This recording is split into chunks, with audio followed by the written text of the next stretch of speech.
Hello folks, Russell Conte here with the Soapbox. Today I'm going to demonstrate how to make a men's classic vest with double welt pockets and flaps. So without further ado, let's get right to it.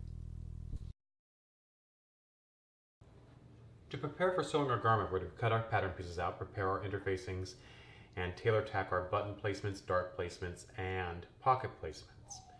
We'll have two fronts. We'll have an interfacing piece as well that's applied to the self on the inside. Make certain that you apply it so that it's inside of your seam allowances. I don't like to take interfacing into my seam allowance because it creates more bulk. That'll be fused there. We'll have two of those. And again, there'll be tailor tack for the button and buttonhole placement, our pocket placement, and then our darts as well. We have two facing pieces that have also been interfaced. We have a lining piece, the front lining piece, that has got a tailor tack at the top for the top of the dart. Then we have our bottom facing piece that's out of self, and it's also been interfaced. We have our back piece and our back belt that's out of lining, and then I cut the exterior out of self. You can cut that from self or lining, either way. We'll also want to indicate where the dart placements are, and make sure that you've created all of your notches throughout. These are the pieces for the pocket that will be at the front of the vest at the waistline. We have two lining pieces for the front. I have two selfs for the back portion of the pocket, an upper welt, two pieces, a lower welt, two pieces. We have two pocket flaps from self that have been interfaced, and then two pocket flaps from lining. Finally, once we've sewn our darts, we're going to go ahead and put a piece of interfacing in behind where the pocket opening will be to support that so that the structure will be sound. I want to describe what tailor tacking is. So we've marked the fullness of our dart uptake here and the end of our dart here. And normally what we do is we can either mark the end of the dart or we can mark what was called the dart back off. The dart back off is typically 1/2 inch away from the dart point, and that way the person who's sewing knows to stop 1/2 inch beyond that. I like to mark the end. I like to know precisely where it's going to be. However, tailor tack is simply taking basting thread. Make certain you take a contrast color thread, because oftentimes what happens if you use a thread that matches the fabric, you'll end up pulling it out inadvertently. So I've got my mark here for the fullest part of my dart, and I'm just going to run the needle through both layers of fabric. I have my backs here, and bring it back up. I'm going to leave a little length, a couple inches on either side, and I'm going to clip the threads. This way I can identify where the dart fullness is, and then what we're going to do is we're going to peel it apart, and we're simply going to clip the threads in between the layers. And that's going to create a little tailor tack for me so I know exactly where I'm going to be sewing to. That's all there is to it.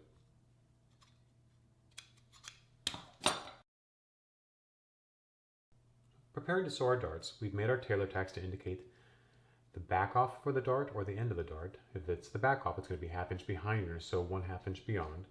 And the fullness of my dart here, classically those are about 1/8 of an inch away from the edge. I place mine right at the edge so I know exactly where to end, and then I'm going to conclude at the bottom here. It's going to be a little bit of a fisheye dart. Now when we get ready to sew this dart, we're going to sew it, bringing our edges together. We're going to sew from the point to the fullest portion and come back down. And then we're going to press this dart, and we're going to press it towards center front. Okay, that's the front of the garment over this way, or center back in this case. However, what happens is you tend to get a little extra bulk, and so you can see a little bit of ridge of fabric. A way to compensate for that is taking this little piece of fabric here, usually a square about 2 inches, and place it on bias so that half of it concludes at the top of your dart here. What we'll do is we'll sew that on the back portion of the garment, and we'll come across here, and then when we get ready to press, we can actually press this so that it equalizes the weight of the fabric at the dart point, and it creates sometimes the dart point can bubble, and so it resolves that issue for us.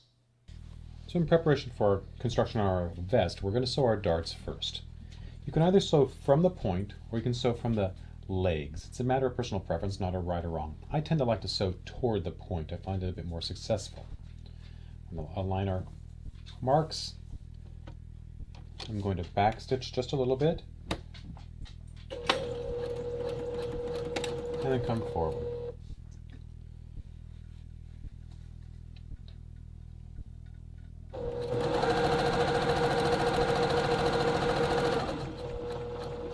This particular dart sews parallel to this first notch point, and then it goes on the taper for the conclusion of the dart. Now before I get to the end, I want to make certain that I have a piece of fabric on bias placed right underneath there. So I like it to start about an inch before the end of the dart and conclude an inch after the end of the dart. This will help equalize and distribute the weight and the bulk at the top of the dart so I don't have a big unsightly bubble there. And we're just going to walk right off the fabric at the dart point. The back of the vest has a fisheye dart, but it's a little bit of a modified fisheye dart. We've got the point, we've got the fullest of the dart at the waist, and then it doesn't conclude quite at a point at the waistline. It concludes with about half of an inch of dart uptake still taken. Fold those together, find our markings. Again, you can start at the point or you can start at the bottom of the dart, at the legs. It's a matter of personal preference, not a right or wrong.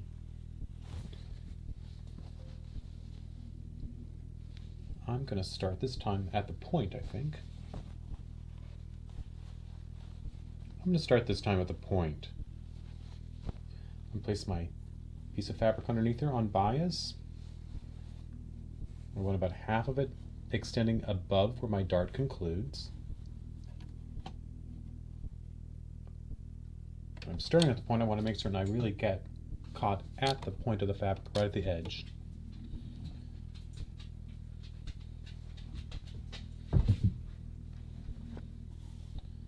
And we'll sew that.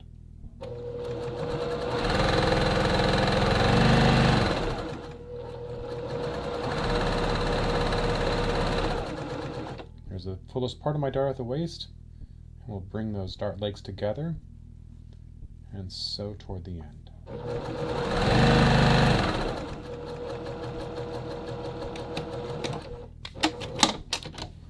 Now we're ready for pressing. This fabric isn't particularly heavy, so I'm going to press this dart in one direction or the other. If the fabric were heavier, I would clip through the dart up to where I could safely, and I would press that open. And then I would have that leader of fabric on the top so that it could press in the opposite direction to equalize the weight of the fabric.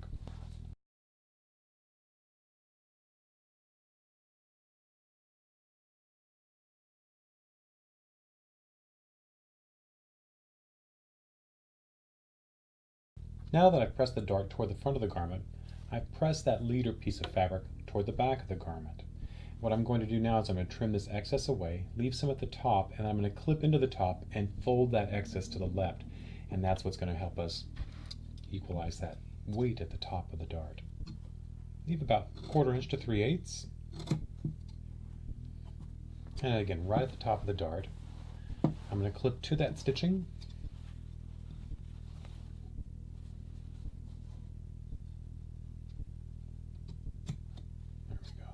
Clip a little excess away at the top. And now we'll press this flat. So here it is pressed, here it is clipped and pressed open, and it's likely to be imperceptible on the camera, but I want to show you.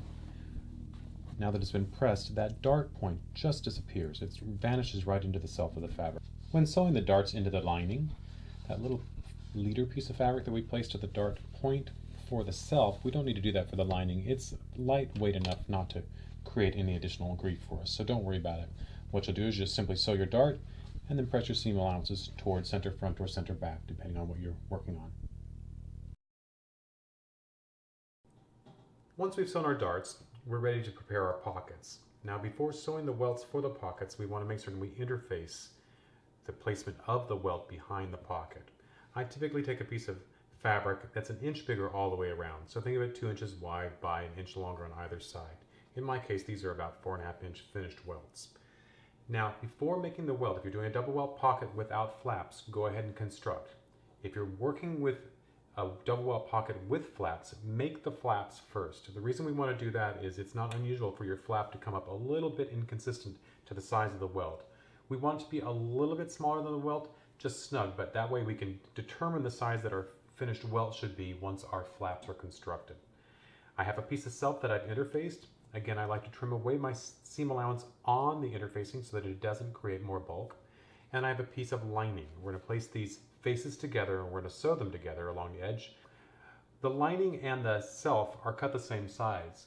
What I'd like to do is stretch my lining so that it ends up being about an 1/8 inch longer when I'm finished with my sewing, what that's going to help do is keep these front edges wrapping to the back, and then my seam allowances, my sewing line won't be perceived from the front. It'll help wrap everything to the back nicely.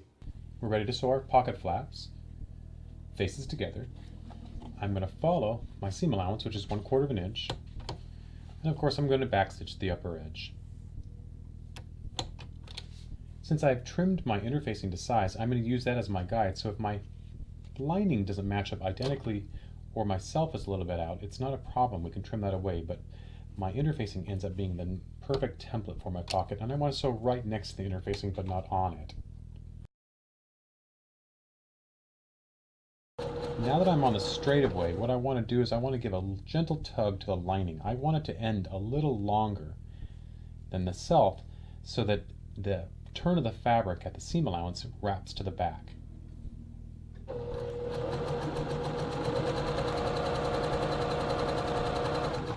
you can see a little excess there, and that's perfect. Again, those corners are very important that they look consistent. You have a nice finish when you're done.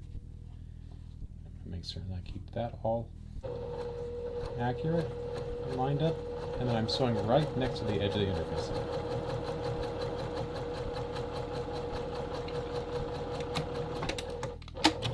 Once I've sewn it, I'm going to go ahead and trim these corners pretty significantly, a scant 1/8 of an inch. What that does is allow those corners to turn out nicer. Some people like to notch those corners. I don't like to do that because what happens is sometimes you can see bleed through or read of those notches through the fabric. So as long as your stitch length is an appropriate length, in this case I have mine set to about 2 millimeters, it'll be strong enough to support the weight of the fabric and the turn of the cloth when I do that. Now what we're going to do is I'm going to take it and we're going to turn it face out.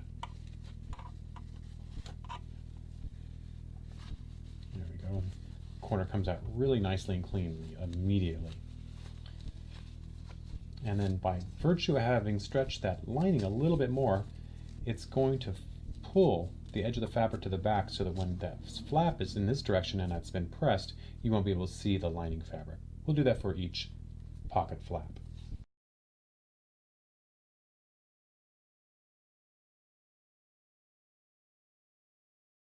Here's our completed pocket flap. I've pressed it. And when you're pressing from the lining side, make sure you're pressing away from the corners toward the center, like this. Otherwise, you'll end up pressing the lining toward that, and we don't want to do that. So we're going to press away toward the open edge.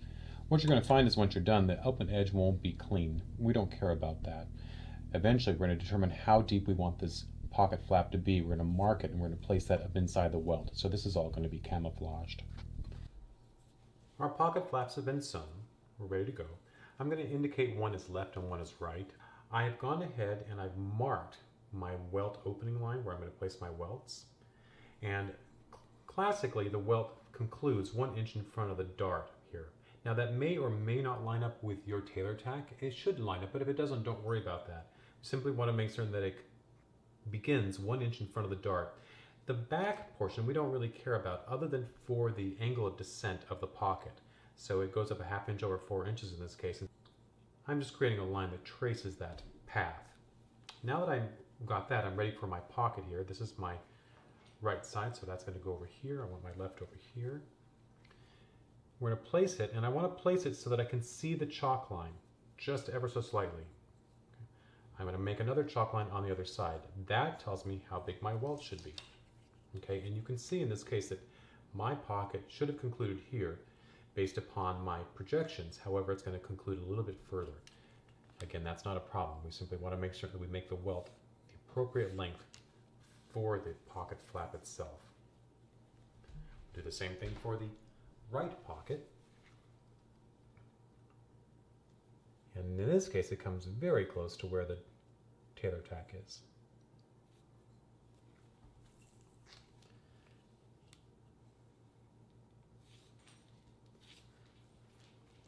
Make sure when you place these lines, I place this one a little off of perpendicular. You want them to be perpendicular to your welt line so you know exactly where you're working. Now we're ready for our welts. And I cut them about 1.5 inches wide by 1 inch longer than the finished welt on both sides, so I have lots of excess. Too much is not a problem. We can always cut that away later on. The bottom I cut at about 2 inches. And again, it's going to rest like this.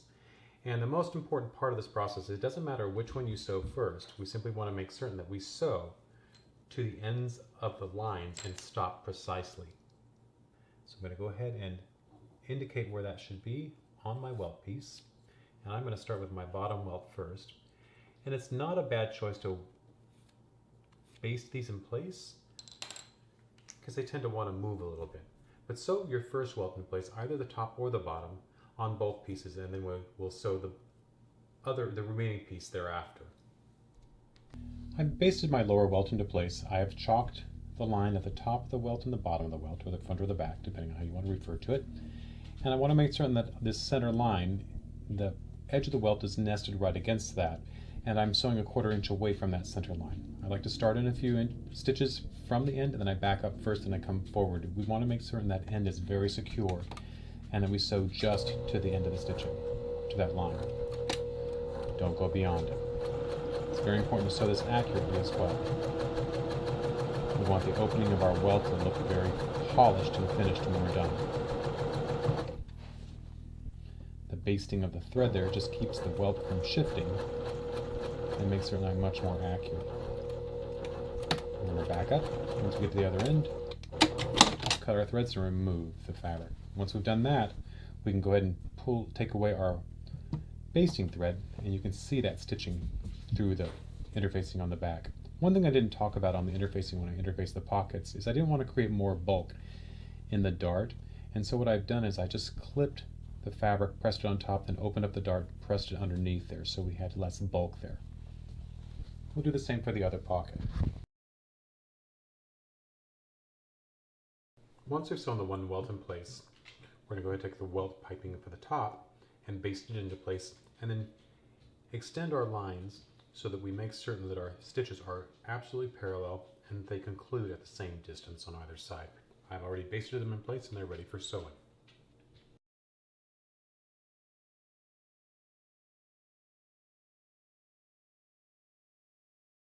Now that we've sewn the welts in place, we cut through the back, and then just to the self we're going to clip up to the stitching but not through on both ends, a little Y intersection there, and then we're going to go press. When you're pressing, if you press the bottom welt area, go ahead and lift the welt toward the opening and then press the seam allowance open. Once you've done that, you can bring it to the inside. Then bring the upper welt toward the opening and press that seam allowance open as well. So the first welt, the bottom one, has been pressed open and brought to the inside. We do the same thing for the upper one. We're going to keep the welt toward the opening. We're going to press the seam allowance open. Once we've done that, we're going to go ahead and bring the welt to the inside as well. Then at the ironing board, we're going to turn the welt piping back. This should be 1/4 inch on this side, this should be 1/4 inch on this side, and they should be identical from end to end. Once we've got that, we're going to go ahead and press it. And then we're going to go ahead and place our flap inside. I've sewn my double welt pipings into place. I've clipped them, I pressed them, I've turned to the inside edge, and then I went ahead and pressed them into place. Now if I were doing a more classic tailored finish, I wouldn't press them first. I would use the other technique that I demonstrate in my double welt pocket video. So check that out if you want to do that. But this is all machine in this case. Now that we've got this placed, I haven't sewn any of this permanently yet. I'm going to do it all in one step. What we're going to do is identify how deep we would like our flaps to be. I'm going to choose 2 inches. And we're going to chalk a line there.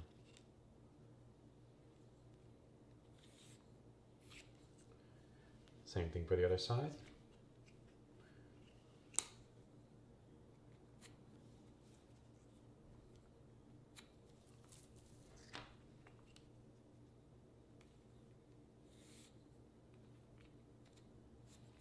Determine which was my left and my right.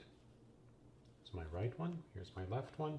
What we're going to do is we're just going to rest it there, check our welt to make certain everything is in place and it's going to fit correctly, and it looks like it is.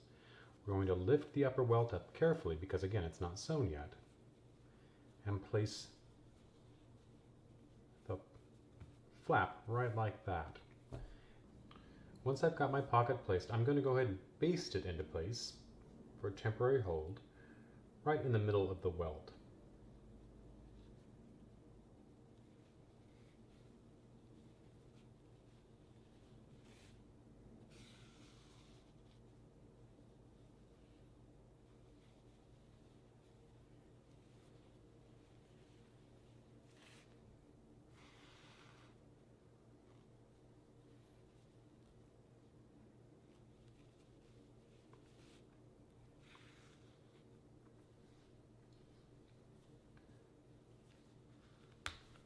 Now that that's anchored temporarily, I'm going to go ahead and lift back. My pocketing should rest right about there, so I want to kind of line it up with my welt, upper welt area. Don't worry if it doesn't align perfectly. We do want to make certain that it's equidistant on either end so that we have something to sew. We have about a 1/2 inch seam allowance in this case left over. So I've got it lifted up and I'm just going to move it back into position. Check my work again just to verify it's where it should be. And then I'm going to stitch in the ditch, which simply means I'm going to stitch in the seam line of the welt piping and the vest itself across the top. That'll capture the welt, it'll capture the pocketing, and will capture the flap all in one fell swoop. And we'll sew very carefully in the ditch with our sewing machine. We want to increase our stitch length. If it's 2 millimeters for all this weight, we want to go to 3 millimeters or 3.5. Make certain you're very accurate about stitching in the ditch. Otherwise, you can sew that by hand like we do on a classic tailored welt as well. I'm ready to sew my flap into the upper welt of my pocket. I have basted the flap into place, aligning it with the line I made on the welt flap itself. I made mine 2 inches long. That's a matter of preference, not a right or wrong. And then what I've done is I turned over the fabric and I aligned my pocket back that's cut from self along the upper edge of the top welt. Then I turned back to the front and pinned that in place. This has allowed me not to do any prior sewing. I can just go ahead and sew at this point right in the ditch of the welt right there. Starting at the end, we're going to start in a little bit from the end. We'll start in from the end. We're going to increase our stitch length, and we're going to back up and make certain we're sewing right in the ditch. That's the goal. You can also sew this by hand like we did in the classical tailoring technique for the double welt, and you'll find that on another video on the site under double welt pocket instruction. Right there, if I'm not careful, I'm going to get a little bit of a bump, so I'm going to lay that down, get that pin out of the way.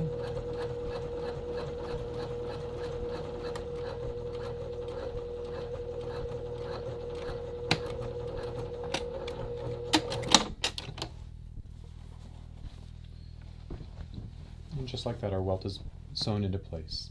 We'll go ahead and remove the basting stitch now. Cool. And I've yet to sew my triangles into place. I'm going to go ahead and do that now. So I'm going to move all this out of the way, and I'm going to stitch those triangles so that they remain stable at the end and there's no opening.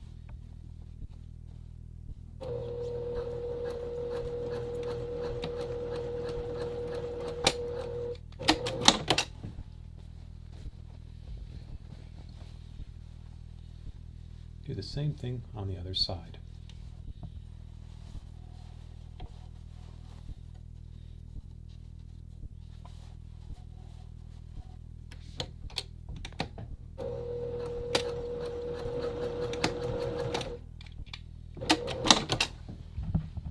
In this juncture, if you like, you can remove a little bit of bulk simply by trimming out these excess seam allowances on the welts themselves.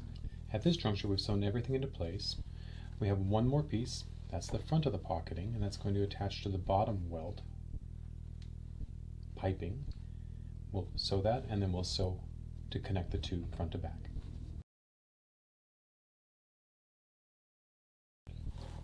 Once we've sewn the pocketing into place across the top and we have sewn our triangles so that they're sealed, we're going to go ahead and attach the front. We'll take our front pocketing piece, we'll attach it to the lower welt, 1/4 inch away from the edge. Then we'll press this into place. Finally, we'll lay these down so they match, and if yours don't match, and it's likely they won't, go ahead and trim the lining portion or the front pocketing to match. Then We'll turn it over and we'll sew all the way around, starting at the triangle and coming down around the perimeter of the pocket, approximately 1/2 inch away from the edges, and then come back up the other side, capturing the triangle again.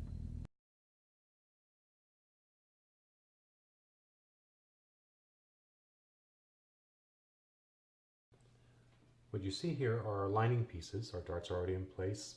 Our side lining here has got a pleat in the top, so I turned that down and I stitched it at 1/8 inch away from the edge. We only have a 1/4 inch seam allowance on the armholes. We have a 1/2 inch seam allowance where it attaches to the facing. So we're actually going to sew the bottom facing to this portion first. We'll press that into place, then we'll sew the front facing into place on both pieces. You can also sew your back seams, your center back seams, on the vest itself. This is my self.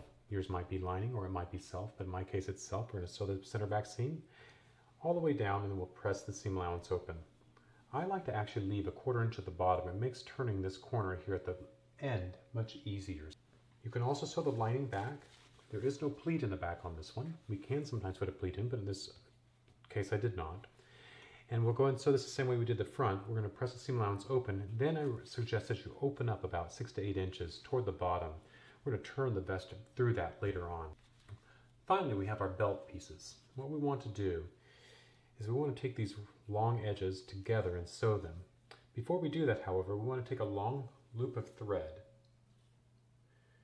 and keep the loop so that it's at the top or the end of the belt where it's triangulated there.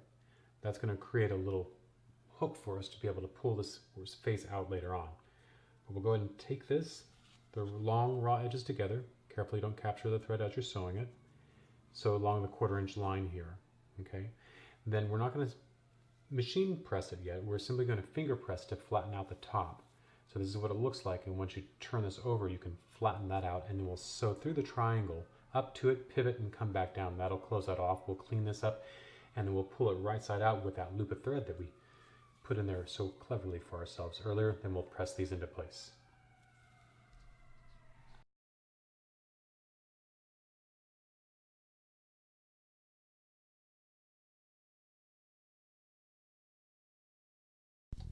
So with the belt for the vest, we're going to pass a long piece of thread with the loop toward the triangle pointed end through. Then we're going to sew a 1/4 inch away from the edge along this long edge. Then we're going to finger press at the top just to bring those triangles together. Okay, that's going to give us that pointed end of the belt. We want to make sure we keep this loop up here. We can bring it down a little bit further, but the goal is to stitch across that, and that will help us turn this fabric later on. I'm going to drop my stitch length down very short, so I have mine about 1.2 millimeters. I want this to be very stable at the end.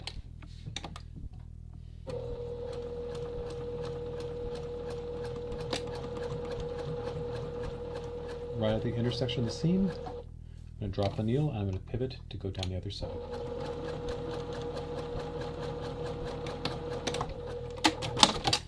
And there you have it.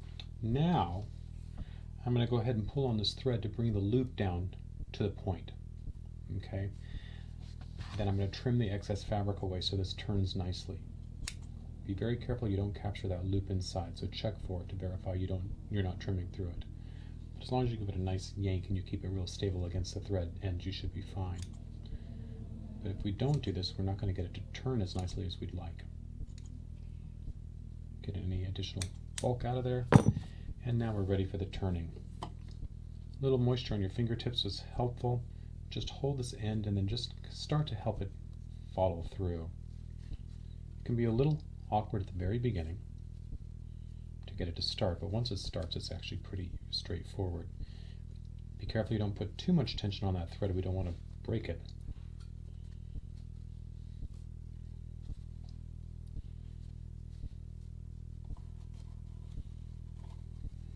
Go.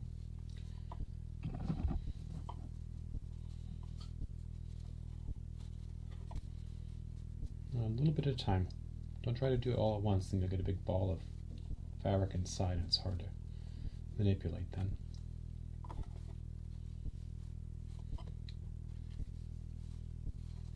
once we're close to the end, we can kind of scoop it up. And as soon as we can see the end, perfect. We can grab the end and turn it. The benefit to this technique is it puts a seam allowance in the center back of the thing, and then you're not going to be able to see it on the top or the bottom of the belt. Now we have that loop of thread. We can just pull on the tip to give us a nice point. Take the thread away. We can return to our stiletto and get those corners turned out nicely and give it a nice press. On my front lining, I have a pleat here. If you have one, you're going to want to complete that first. You're going to fold it into place and sew about 1/8 of an inch away from the edge. We only have a 1/4 inch seam allowance here, so you want to make certain it's at 1/8. On this side, we have a 1/2 inch, so that's safe either way. So put that into place. Once we've done that, we're going to go ahead and sew our bottom facing for the lining in place and press the seam allowances toward the lining itself, away from the facing. Be certain that you sew this in the correct direction. It's very easy to get this flipped, and so make certain your notches are aligning correctly.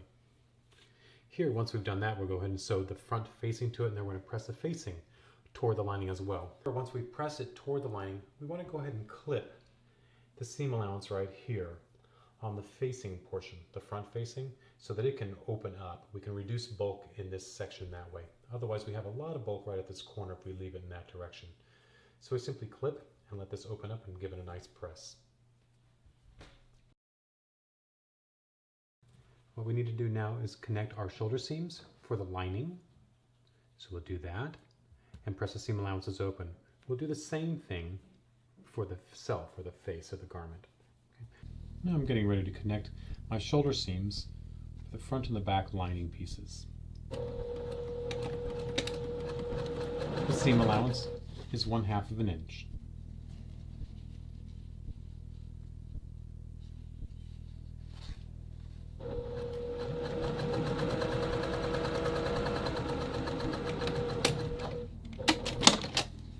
Once sewn, we'll press the seam allowances open. We'll connect our shoulder seams for the front and the back of the vest as well as we did for the lining. Same technique, 1/2 of an inch away from the edge. Once you're complete, press your seam allowances open.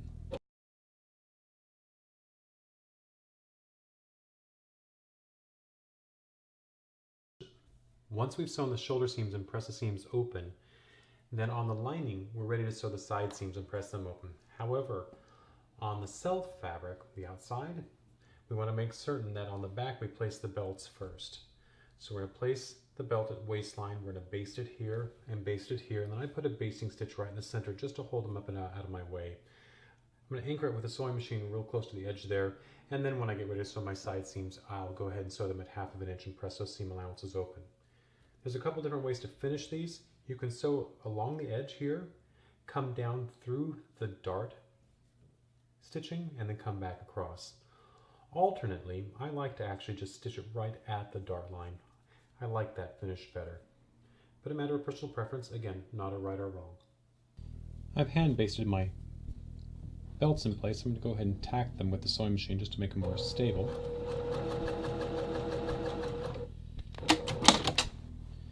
And pull my basting thread out.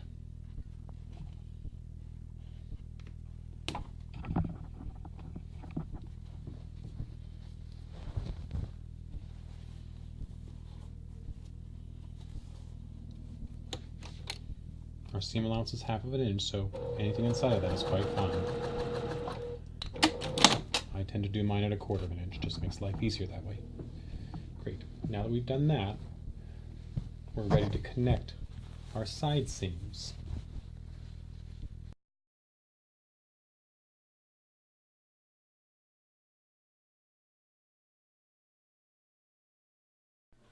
Our side seams have been sewn and pressed. We're now ready to complete our construction. What I'm going to do is I'm going to go ahead and match up the front facings to the front, the back neckline, and all the way down to the point on the front of the vest. And I'm going to sew from here all the way up at 1/4 of an inch. I'm not going to sew the bottom just yet. I'm going to do that, and then I'm going to go back to the ironing board. I'm going to press these seam allowances open. It helps the roll of the fabric better when you do that. So line up our front facing to the front of the garment, pin in place, start at the point, 1/4 inch away from the edge, all the way around the neckline, straight back down, down to the point, and stop. Take it off the machine, then press the seam allowances open. Now we're sewing the front facing to the front of the garment across the neckline and down the other front facing, starting at the point of the triangle at the bottom of the front of the vest. Our seam allowance is 1/4 of an inch.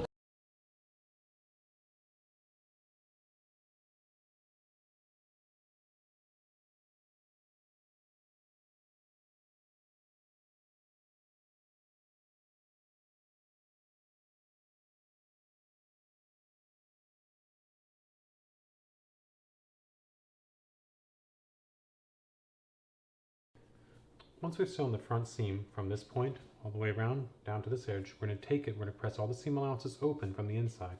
Once we press our seam allowances open from the inside, we're going to go ahead and turn it face out. And then we want to make sure that we roll those seam allowances so that they favor to the inside, so that when we're wearing it, we don't see those seam allowances running right on the edge. Okay? So you'll do that along this edge. Sometimes we understitch this. It should be unnecessary, but if you find it necessary, you're welcome to do so. You can understitch this portion. Now, sometimes as well, you'll notice that some of the lining has stretched a little bit. If you see some excess on the side, make sure that's really excess. It's not just a matter of the way it's sitting, that you want to trim that away. Otherwise, when we get ready to put it in and roll it back so that we can camouflage this side, we'll have some extra lining in there that we don't really want. I have a little bit on this side. I have very little on this side. So I'm going to leave that one, but I'm going to trim a little bit on this side here. And then we're ready to start our armholes. We're going to leave the bottom open for the time being, but what we're going to do is we're going to go ahead and close the armholes. Now this can feel a little unusual, but it's not difficult. So what we want to do, and it's easiest I find, simply to fold the seam allowance down at the armhole on one sleeve or the other. You can only do one sleeve at a time this way, and then fold the seam allowance on the lining as well and match those up. Just pin that in place for a temporary positioning.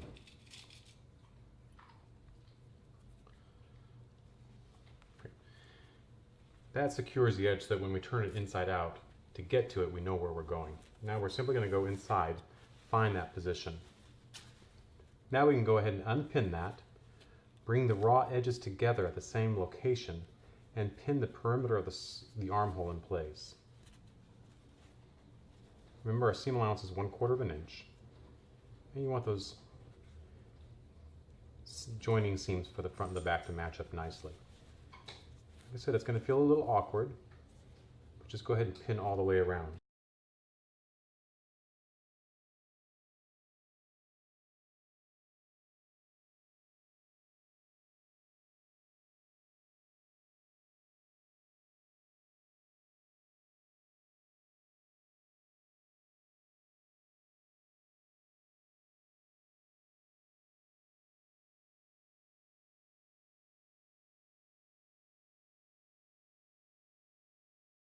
Now that we've pinned our lining and our face together at the armhole, we're ready to sew it. Again, our seam allowance is 1/4 of an inch. I'm going to sew with the lining up. It doesn't matter if it's face up or lining up, whatever you think is more successful. The lining in my case is a little bit more stable than the self, and so I like to keep the more stable piece on top. That'll make the face ease in a little bit more successfully in this case. And we're simply going to go all the way around the circle. It's going to feel odd. You just keep going. If you get to a point where you can't continue, then just stop, take it off the machine, and move in the opposite direction from the other side.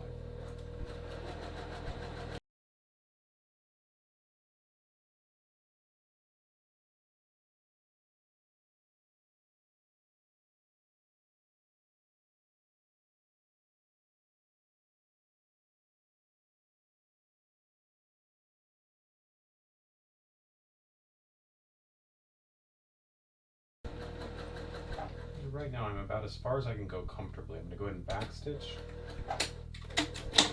take it off the machine and come from the opposite direction. And you can see I just have this amount more to do. So I got pretty close to the shoulder seam, which is great. My seams still line up and I have this much over here, so that's why it's easier to come back from the other side and work up toward the shoulder. The shoulder tends to be a little tight. And again, a few stitches at a time is going to get you there.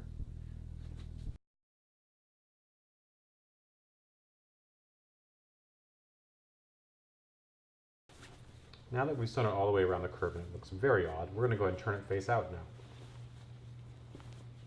And as you can see, we've sewn the entire armhole in one pass. Again, the reason you don't want to do both at the same time is you won't be able to turn the garment face out afterwards. It's very important that you're careful about that. Okie dokie, now we want to go ahead and give this a press. It's better to go into the inside again. And as much as we can, we want to go ahead and press these seam allowances open. You won't be able to get all the way through, but as far as you can. And then we're going to roll those seam allowances to the inside edge. Again, many people would understitch at this point. I don't find it necessary as long as your fabric's been cut successfully. And then we're ready to go ahead and finish the other armhole. So we've sewn this armhole. We've gone inside, pressed the seam allowance flat as far as we could, and then we turn it to the outside and we press again, favoring the seam allowance to the inside so that we don't see the lining, just a little bit of the self to the inside. When you're pressing this, make sure you're using a pressing hand. This is a curved area, and it's always more successful to work curves on a curved slope here, so you're going to get a much nicer finish. Also, when you're working with wool, you can use steam. There's no issues with that. However, once you've steamed it, let it sit for a couple of minutes so it can actually rest and dry. If you start moving it around, you're never going to get a nice crisp finish because the steam hasn't had a chance to penetrate the fibers and then evaporate from them.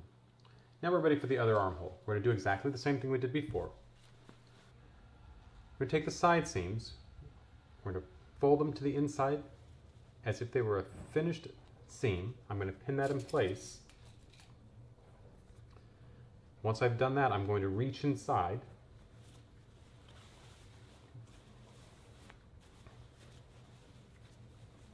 Find that location. Remove the pin, and then pin it so that the faces are next to one another. So the wrong side's out, right side's in. Make certain that aligns precisely, and then we'll pin all the way around this perimeter. Now, if you find it more successful, there's no reason you can't thread baste this, and sometimes that's a little easier to deal with. But either way, pins or thread basting. Once we've gone all the way around, we're going to do as we did before. We're going to sew 1/4 inch. Then we're going to go ahead and press the seam allowances flat and open, and then we're going to roll the seam allowance to the inside edge just a little bit, and then complete the vest by sewing the bottom and stitching up the back. So I'm sewing the second armhole. I pinned it like we did the first time, with the first pin in place, then I turned to the inside and pinned that position so I know exactly where it was. But in this case, I'm actually not using any pins to sew at all. Now, it's a little bit more cavalier when you're doing this, so you need to be very careful. So if you try this technique, make certain you're minding your fabric about 3 or 4 inches in front of the needle, as well as right in front of the needle, so that you make certain that all your seam allowances match up, all your notches align, your shoulder seam lines up, and your side seam lines up as well.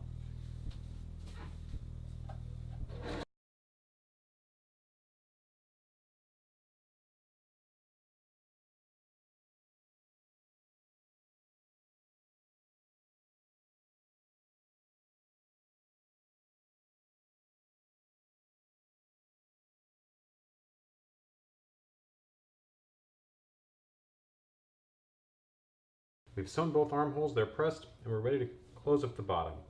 What we're going to do is we're going to open this up, and we're going to flip it like this. So here's my self, here's my lining. We want to bring these edges together. And we're going to pin everything in place, of course.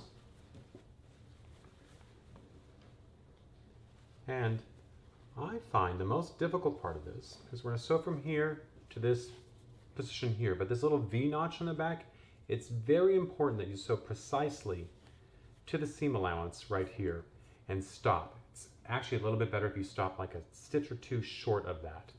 Once you've done that, then go ahead and sew from the other side toward that same position, and we want to stop at the precise location, again about a stitch shy of it, so we can leave a little bit of an opening. Then we'll go ahead and clip this area here, we'll turn it, and that'll give us a really nice clean finish. The reason we leave the lining open is we're going to pull everything through the lining, then we'll hand stitch that lining up later. I'm ready to sew the bottom of my vest. I'm going to keep the self toward the base, and I'm going to keep the lining on top. The lining has less give than the self in my case. You can do it in the opposite direction, either way is successful. What I want to do, however, is at the very beginning, I want to wrap those seam allowances, both of them at the front corner, toward the facing, toward the inside edge, for about 1/16 of an inch. What that's going to do is it's going to force the fabric to wrap to the inside ever so slightly so that the seam allowance rests on the inside and nobody will see it. Again, our seam allowance is 1/4 inch.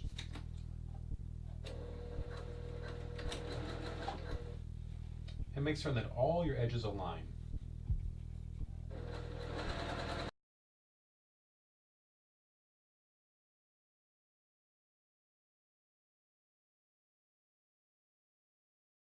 So I've come to my V-notch at the back, and again, this is the most important part, and I would say it's probably one of the more difficult areas. We're going to make certain that our seam allowances are wrapped away from that section. Okay, so I'm going to pull the seam allowances to the outside edge. Okay.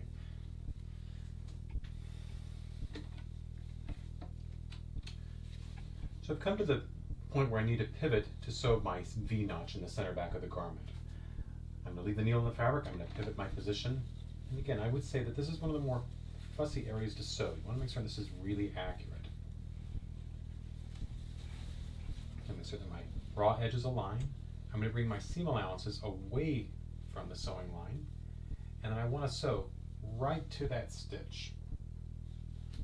And like I said in the prior portion of the video, I want to sew to it, but not through it. And so I usually stop about a stitch shy of it. It's much more successful to do that. It needs a little bit of space for it to turn more successfully.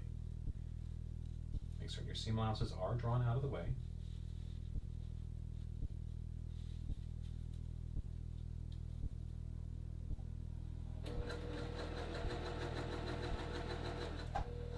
Sometimes it's hard to get in there with your fingers.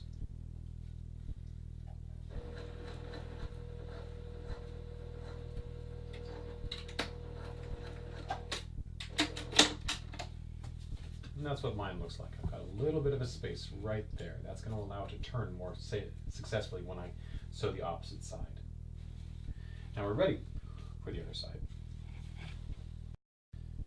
And one other way to sew this back V-notch is to go ahead and leave the seam allowances pressed open. As you come toward it, go ahead and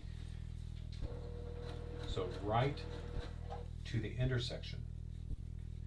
And again, believe it or not, it's better to leave a little space there. So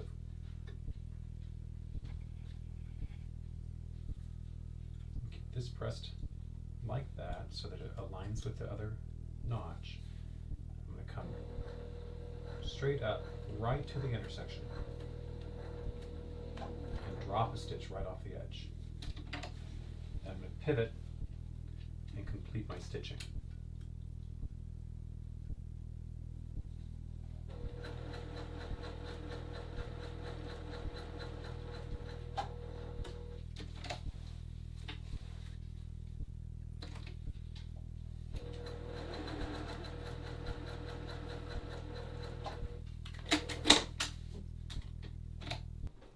Once it's sewn across the bottom, I'm going to wait to clip my corners. Sometimes we need to clip them, but I'm going to verify that before I decide to go ahead and do that. I'm going to go and press these seam allowances open before I turn it, and then I'm going to turn it through the opening we left in the lining.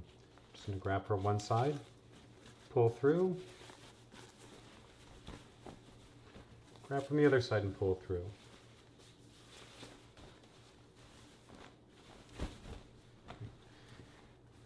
Take it back to the ironing board. I'm going to go ahead and clean up my bottom. I'm going to get it pressed, and I'm going to have everything favored to the inside toward the lining. Once we've done that, we're ready to stitch this up by hand, the center back of the lining. We're also ready to place our buttons and buttonholes, and we're ready to place our buckle. And that's all there is to it. Hey, thanks for joining me today. I hope you found the instruction helpful. If you have any questions on the project, don't hesitate to reach out to me. I'm happy to help in any way I can. In the meantime, have a great day sewing.